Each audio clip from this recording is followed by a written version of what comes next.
When life is like a prison, you want to live, to survive, to narrate your narrative. And when my number is called 5 to 10, by the way, I'll say, this is how you survive getting from behind bars in the iambic pentameter century. Got me in the 5x2 equals 10. A sentence too long to withstand, and getting it out is suffocating me, and thinking this up got the edges of my cerebral cortex in handcuffs. Cuffed on too tight, got circulation forming blood clots, but in the form of scratch outs and ink blots. Sometimes writing poems can be so annoying. So stressful you can see the veins popping out of the bindings of the books. Like the paper been thinking too hard and straining, but there's more than one way out of this. Out of this cell that we call writer's block. Or even use this writing to escape and make it out, so you can stay away from the iambic pentameter century, spiritually become one. Make a plea for anything but good behavior, because to be free, you have to get nasty with the pen. Have the ink bending wherever your mind can stretch, and you know it's meant to be when the stroke of the pen gets faster and faster and faster. Got the table rocking, the legs of the chair that's shaking too. Be honest shows you true to your plea.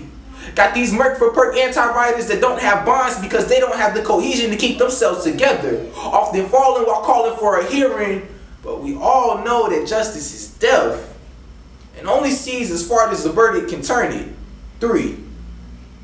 Pineal glands are needed even though you can't see it, you can be it. For those on literary death row, firing squads shine black and red, red and blue in every block cell, aiming at those who pin their everything, from food to water to toilet paper.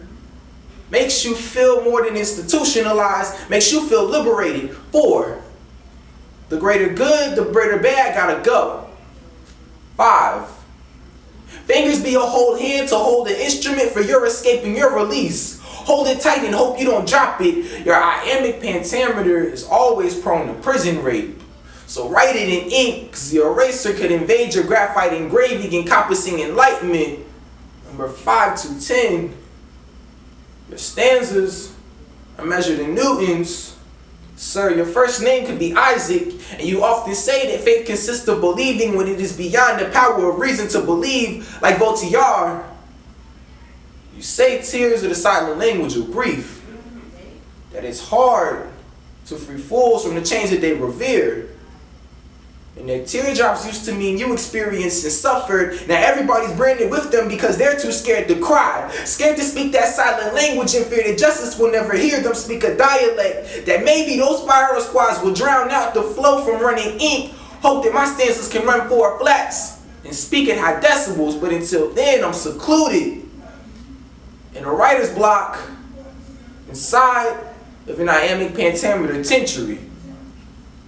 So all I can do now is pray that those cups will break off, and that society sentinels will comprehend why a prisoner like me continues to free write, because I want to narrate how I survived, how I lived, because I free write.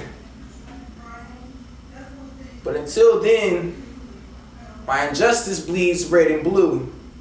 So I wrap myself in modern parchment because I want to live, to see and say, I made it out of the pen. My name is Donnovan Pollock, and I want to live.